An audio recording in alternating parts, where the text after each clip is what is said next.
મારી પાડોશમાં રહેતા ભાભીએ મને કહ્યું, છગન, મંગળવારે મારા ઘરે આવજે, મારે તારું કામ છે.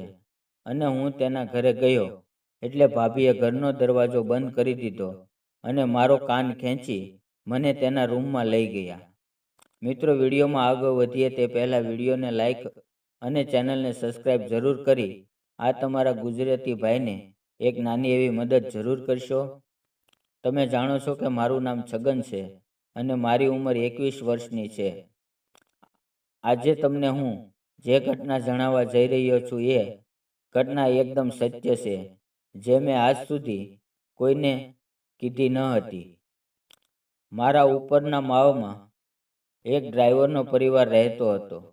તેના પરિવારમાં એક બાળક અને તેની પત્ની હતી. બાળક દિવસ દરમિયાન ભણવા જાય છે અને તેનો પતિ તેના કામ પર ચાલ્યો જાય છે, જેથી જાનુ ભાભી ઘરે એકલા રહેતા હતા. ભાભીની ઉંમર લગભગ 32 વર્ષની હતી અને તેનું નામ મેં કહ્યું તેમ જાનુ હતું. મેં તે જાનુ ભાભીની ઉપર ક્યારેય ધ્યાન આપ્યું ન હતું, પરંતુ જાનુ ભાભી હંમેશા મારી ઉપર નજર રાખતા હતા અને આ વાતની તો મને ખબર જ ન હતી. કદાચ જાનુ ભાભીને ખબર હશે કે હું ધાબા ઉપર શું કામ જાઉં છું. અમારી બિલ્ડિંગમાં જ મારી એક સહેલી રહેતી હતી અને એક દિવસ બન્યું એવું કે હું ધાબા ઉપર મારી સહેલી સાથે મજા મસ્તી કરતો હતો. ત્યાં અચાનક મને એ વાતનો અહેસાસ થઈ ગયો કે આજે અમને મજાક કરતા જાનુ ભાભી જોઈ ગયા છે. આ પણ મારી જ ભૂલ છે.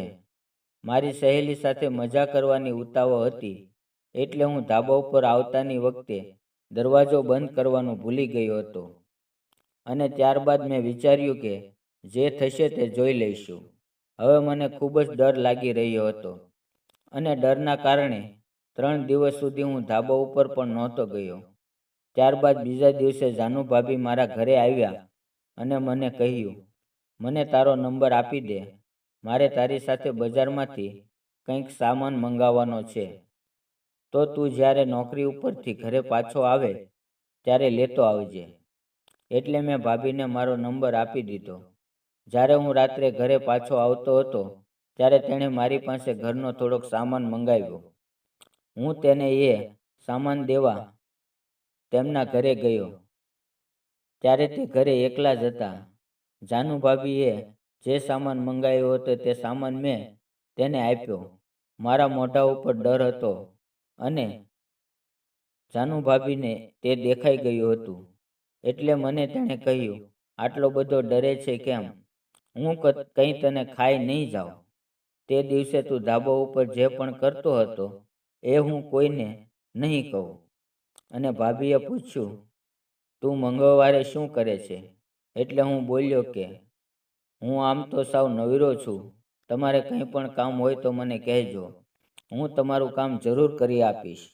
એટલે ભાભી બોલ્યા કે હા, આ કામ તો માત્ર તું જ કરી શકે છે. એટલે હવે હું સમજી ગયો હતો કે ભાભી મારી પાસે શું કામ કરાવવા માંગે છે. ત્યારબાદ મંગળવારનો દિવસ આવ્યો. હું ખૂબ જ ખુશ હતો, કારણ કે અત્યાર સુધી તો મેં માત્ર ડરમાં અને ઉતાવળમાં મજા અને મોજ કરી હતી, પણ આજે તો હું શાંતિથી અને આનંદથી મોજ કરવાનો હતો. આ વાત વિચારીને હું ખૂબ જ ખુશ હતો. મંગળવારના દિવસે હું તેમના ઘરે ગયો ત્યારે ભાભી રસોડામાં રસોઈ કામ કરતા હતા. એટલે હું ભાભી પાસે જઈને બોલ્યો, બોલો ભાભી, શું કામ હતું? તમારે આજે મંગળવાર થઈ ગયો છે. તમારે જે કામ હશે તે હું બધું કામ કરી આપીશ. આટલું બોલી એટલે ભાભી બોલ્યા, મારે જે કામ છે તે ફટાફટ નહીં થાય, એટલે તું અહીં આવીને શાંતિથી બેસ. એટલે હું તેમની બાજુમાં જઈને બેસી ગયો.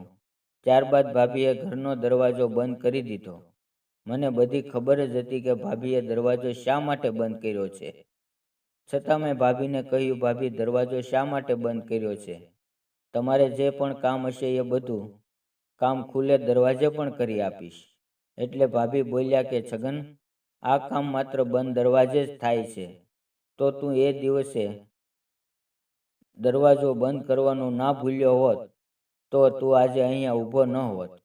આટલું કહીને તે મારી નજીક આવ્યા અને પછી જે થયું તે સાંભળવા માટે તમારે આગળના વિડીયોની રાહ જોવી પડશે. તો મિત્રો, ચેનલને સબસ્ક્રાઈબ જરૂર કરી દેશો, જેથી કરીને તમને બીજો ભાગ તરત મળી જાય. વિડીયો પૂરો જોવા બદલ તમારો ખૂબ ખૂબ આભાર.